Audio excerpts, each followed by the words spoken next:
sair da sua boca possa emanar vida, possa emanar esperança, possa emanar salvação. É isso que Deus quer fazer. Mas não deixe que a palavra que você tem ouvida aqui venha se perder. Os irmãos, abram a Bíblia no livro de Mateus, capítulo 13. Livro de Mateus, capítulo 13.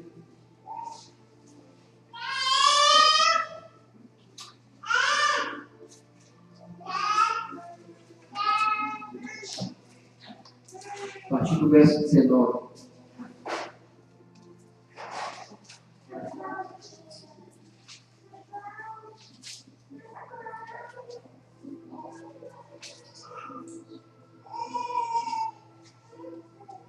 Amém?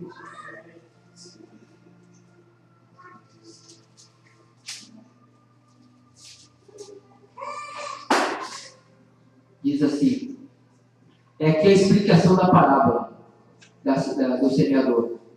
Escutai vós, pois, a parábola do semeador. Ouvindo alguém a palavra do reino e não entendendo, vem um maligno e arrebata. E o que lhe foi semeado no coração? Este é o que foi semeado à beira do caminho. Porém, o que foi semeado em terreno pedregoso é o que ouve a palavra e recebe imediatamente com alegria. Mas não tem raiz em si mesmo, antes é de pouca duração. Chega a angústia, a perseguição por causa da palavra e logo se escandaliza. O que foi semeado entre o espinho é o que ouve a palavra, mas os cuidados deste mundo e a sedução das riquezas sufocam a palavra e fica infrutífera. Mas o que foi semeado em boa terra é o que ouve a palavra e compreende, e dá fruto que produz a 100, 60 e a 30 por isso. Amém? Nós temos ouvido a palavra aqui, não podemos deixar que essa palavra, que o nosso coração seja esses terrenos aqui, terreno espinhoso, terreno pedregoso, terreno seco. Vamos orar ao Senhor para que venha quebrantar o nosso coração e a palavra que nós temos ouvido dele, através aqui nesse ministério, através de outros ministérios, mas Deus fala não somente através daqui. Deus fala através do irmão, fala através da sua palavra, da Bíblia Sagrada. Mas o nosso coração tem que estar desejoso por ouvir a palavra. Tem que estar disposto a receber esse alimento que é a palavra de Deus. E aqui Jesus cita vários terrenos aqui, simbolizando vários corações.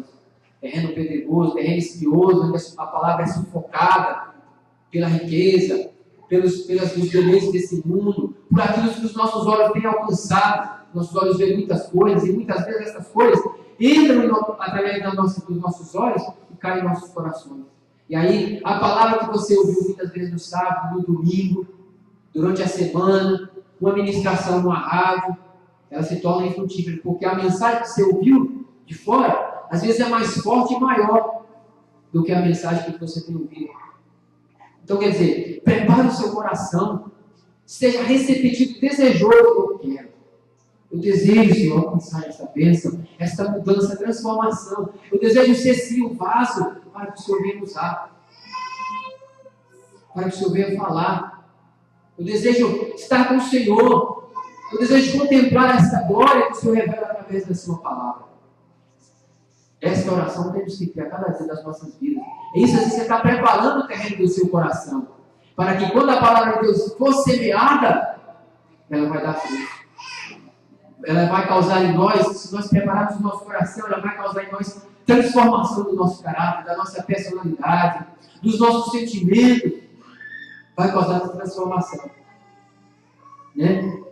Então, a gente vê que é necessário essas coisas. E a gente, a partir, lendo aqui agora, voltando ao livro de Jonas, e lançaram sorte, né? E aí descobriram que era Jonas. O verso 9, ele respondeu: sou hebreu e temo ao Senhor. Então os homens se encheram de grande temor e disseram: o que é que você fez? Pois sabiam os homens que ele fugiu da presença do Senhor, porque eles tinham contado. Disse: que te faremos nós, para que o mar se acalme? Porque o mar se eleva e engrossa cada vez mais. Aí Jonas falou para eles: levanta-me e joga-me ao mar, e o mar se aquietará. eu sei que por minha causa me sobreveio a grande tempestade. Entretanto, os homens remavam, esforçando-se para alcançar a terra, mas não podiam, porque o mar se ia esbravecendo cada vez mais contra eles. Mais uma vez aqui, Jonas reconhecia que Deus estava falando com ele. Eu sei porque está acontecendo isso aí. Né? Eu sei porque está acontecendo, porque eu tinha que entregar uma mensagem e não entreguei. Tinha que falar uma coisa e não falei. Por isso que o mar está revolto dessa maneira. Por isso que o mar está turbulento dessa maneira. E aí os marinheiros aqui disseram assim, agora eles ficaram temerosos, porque não conheciam o Deus que queria fazer essas coisas. O Deus de Jonas pode fazer essas coisas. O seu Deus pode fazer esses milagres, esses sinais pela sua vida. Basta você clamar e pedir, Senhor, eu ainda não tenho crido. Me ajuda na minha pouca fé. Me ajuda a entender, me ajuda a compreender. É igual a irmã falou no começo do culto, uma oração que no começo para mim era muito difícil, fazer essa oração detalhada. Essa oração com detalhes, né, muitas vezes, até mesmo pedindo perdão pelos pecados. Porque às vezes, por mais que você não está vendo Deus, mas você sabe que Deus é santo. Você sabe que Deus não gosta muitas vezes, nós sabemos que Deus não gosta muitas vezes de muitas coisas. Então, até mesmo no vendo Deus, a gente fica com vergonha de falar algumas coisas. Mas não pode haver isso, né? Aí eu aprendi. Aí eu chegava em casa e sentava no canto de oração e já, igual a Bíblia diz, não se apresse a pronunciar a palavra diante do teu Deus. Né? Muitas vezes você vê até a Bíblia dizendo que não faça votos precipitados para que você não possa fazer, para que você não consiga cumprir. Então, tudo isso é necessário uma preparação. Às vezes você está aí naquela corrida do dia a dia, não, você não pode entrar em oração espiritual, espiritualmente orando, mas quando você vai no seu canto, na sua casa, vai se ajeitar naquele lugar onde você costuma orar, para falar com o teu Deus, seja sincero, coloque o seu coração diante de Deus, porque é Ele que pode resolver essa causa. É Ele, só Ele que pode dar a resposta para essa solução tua. É igual aconteceu com Jonas, era só Deus que podia responder aquilo ali. O Deus daqueles homens ali, nada poderiam fazer. Então, a irmã falou no começo do culto aí, eu lembrei. Meu Senhor, me perdoa em nome de Jesus. A minha oração no começo da caminhada era essa. Ah, Senhor, Tu sabes todas as coisas. Né? Faz isso aí, faz isso aqui. Mas aí, você vai aprendendo, você vai conhecendo, vai tendo exemplos, e vai vendo Deus fazendo e operando na vida de outras pessoas. E você experimenta. Coloca o seu coração mesmo. É como se você estivesse, sei lá, conversando com a sua esposa, ou dando um sermão no seu filho ali. Você está falando aquilo que você está sentindo. Coloca dentro de Deus. Coloca dentro de Deus, verdadeiramente, sem esconder nada. Os detalhes, como ele falou, é importante. Isso é muito importante. Isso aí, sabe o que você está fazendo? Você está declarando a sua fé. Você está declarando a sua fé, que você crê que Deus está ali ouvindo a sua oração. Quando você ora dessa maneira, ô Senhor, eu passei uma situação hoje, aquele irmão me chateou, e eu estou com esse negócio aqui no meu coração, Deus. Por favor, Senhor, tira isso porque é difícil. Nossa, foi uma chateação que eu passei naquele dia, e isso tem estado no meu coração ainda. E eu sei que eu não posso ficar assim.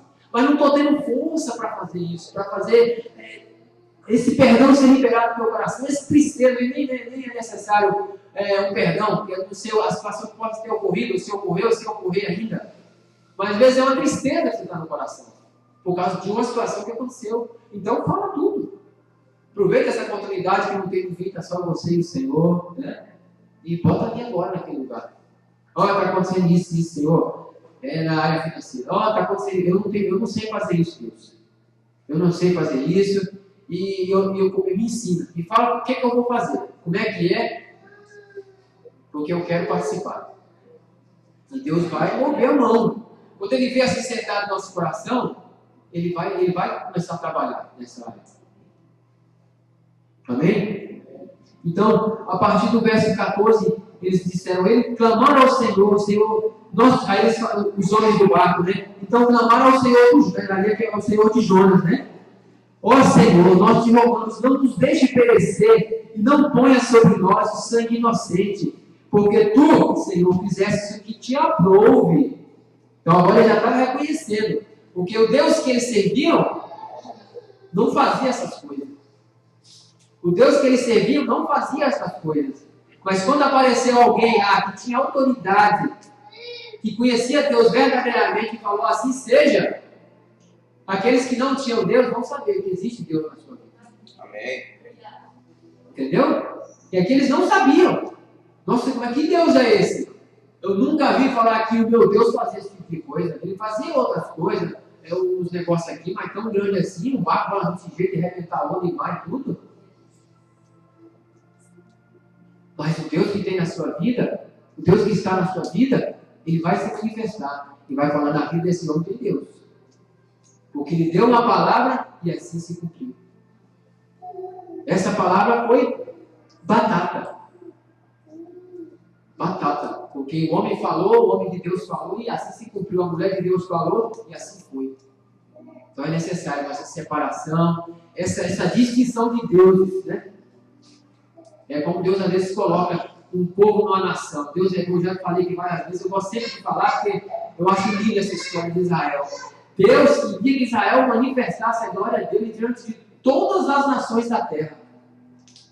Todas as nações da terra têm que saber que existe um único e verdadeiro Deus. E era para ter sido feito através da nação de Israel. Mas eles prevaricaram o chamado, Deus levantou a igreja. E hoje está nas mãos da igreja. Para que seja manifesto a glória desse Deus. É o que foi na vida de Jonas aqui nesse momento. Jonas falou, olha, tudo que está acontecendo isso aqui foi porque eu estou fora dos caminhos do Senhor. Ele falou. Tudo que está acontecendo aqui, né? É porque aí os caras falam assim, olha, tem misericórdia de nós, o Deus desse homem aí. Mas não tem que fazer isso não. Joga ele lá para fora. A pessoa uma tempestade louca daquela, eles vão ficar até com medo da ira do Deus de Jonas cair sobre ele. Ficaram até com medo. Aí eles rogaram, Senhor, por favor, a sua ira não se acenda contra nós, não, mas nós vamos jogar esse camarada aqui, porque olha como é que está a situação. Daí lançaram Jonas. E aí, no versículo 15 diz, então levantaram e lançaram no mar, e cessou o mar a sua fúria. E o nome do Senhor não diz na Bíblia, mas foi glorificado. Amém, irmão? Você vai dar uma palavra, muitas vezes Deus não vai fazer naquela hora. Muitas vezes Deus não vai fazer naquela hora. Mas porque você tem andado nesse caminho do Senhor, se você profetizou, se você falou, se Deus tem usado a sua vida, ela pode não se cumprir naquela hora, mas vai se cumprir.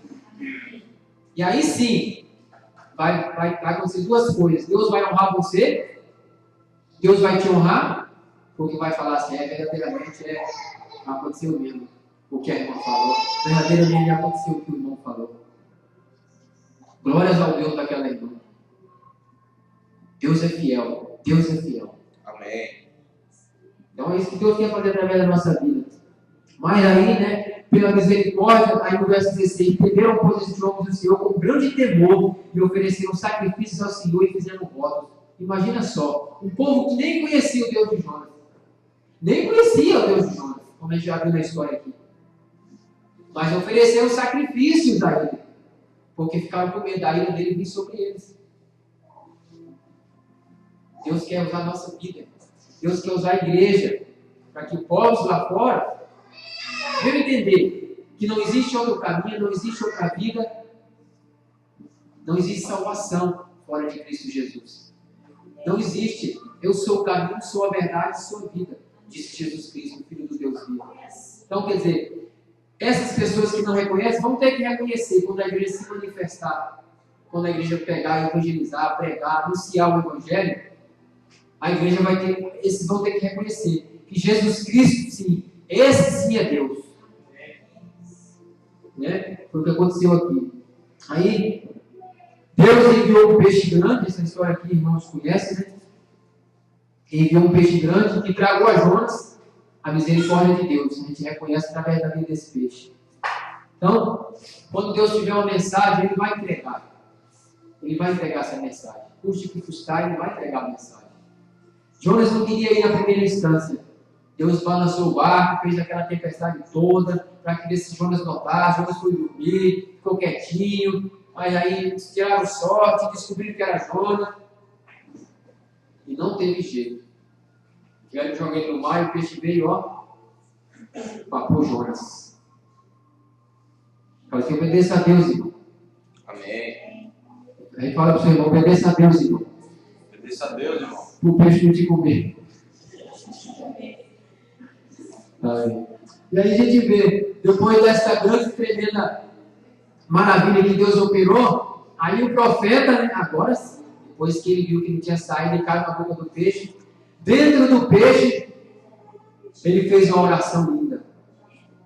Os irmãos estão com a Bíblia aberta? Amém. Capítulo 2. Orou Jonas ao Senhor Deus, das entranhas do peixe, e disse: na minha angústia clamei ao Senhor, e Ele me respondeu das profundezas da sepultura. Gritei, e tu ouvistes a minha voz. Quem nunca passou situações difíceis aí, né? Mas é nessa hora, irmão. Jonas aqui, olha, ele achava que a vida ia se acabar, porque ele já estava ali fazendo tudo ao contrário do que Deus tinha mandado. Tudo ao contrário. Era para ir para cá, ele foi para lá. Caiu na barriga do peixe, aí sim se quebrantou. Aí se quebrantou. Ele gritou, clamou das profundezas do peixe, porque se ele ainda tivesse ficado soberbo, eu nem vou falar o que ele ia virar aqui. Se ele tivesse continuado soberbo, né? E não atentado, porque era Deus que estava enviando ele. Deus queria que ele fosse enviar lá essa mensagem, né? Aí, ele no verso 3 falou assim, no capítulo 2: tu me lançaste no profundo do coração dos mares, e a corrente me cercou, todas as suas ondas, aqui na Bíblia fala vagas, mas em outras versões fala as ondas, passaram por cima de mim. Aí Jonas falou: perdido estou, aqui está falando banido, mas é a mesma coisa. Banido estou de diante dos teus olhos, todavia tornarei a olhar para o seu santo templo. As águas me cercaram até a alma, o abismo me rodeou, e as algas me enrolaram na minha cabeça, Eu desci até os fundamentos dos montes, os ferrolhos da terra corroeram-se sobre mim para sempre. Mas tu fizeste subir a minha vida da cova. Ó Senhor meu Deus, quando desfalecia em mim a minha alma, eu lembrei de ti, ó Senhor. Olha esse último versículo. Quando desfalecia em mim a minha alma, eu lembrei de ti. Não espera desfalecer a alma, não. Lembra do Senhor todos os dias. Louve a Deus pela salvação, louve a Deus pelo seu Espírito, amém. Louve a Deus pela sua palavra, louve a Deus pela sua família. Sirva ao Senhor, né? Porque muitas vezes, igual o Abílio Santana falou assim, que o crente assim, é igual, como é que é, gemada, né? Quanto mais apoio, mais ele cresce na presença de Deus, né? Quando você vai batendo o povo assim, ele vai crescendo, né? Mas muitas vezes, passando tribulação, é que a gente nos achega na presença de Deus. Mas a gente pode deixar, a gente pode buscar Deus, irmão. Porque quando a tribulação chegar, porque se eu falasse aqui, não, se você buscar Ele direitinho, não vai vir tribulação, não vai vir provação. Eu estaria mentindo, não é verdade? Isso não é verdade. Então, por mais que você tenha aos pés do Senhor, buscando a presença de Deus, a tribulação pode vir sim. Mas a diferença é que quando chegar, você vai estar sobre a rocha firmado, forte. Amém. Né? Ele falou aqui no verso 7, quando desfaleci em minha alma, eu me lembrei de ti, ó Senhor. Nas últimas de Jó ali, ele já não tinha mais força, ele estar com água na boca, água no pescoço, tomando água a todo momento. Né? Deus ia sustentar a vida dele ali. Mas Deus falou, você vai ver agora como é que vai ser, até você reconhecer que é eu que estou falando com você. E está lá Jonas balançando para um lado para o outro dentro do peixe. E comendo água, 3 dias passando na barriga de um peixe. 3 dias ali em tribulação, em angústia, passando na barriga. Aí o homem faz uma oração dessa aqui. Os que se apegam a ídolos vãos, afastam de si a sua própria misericórdia.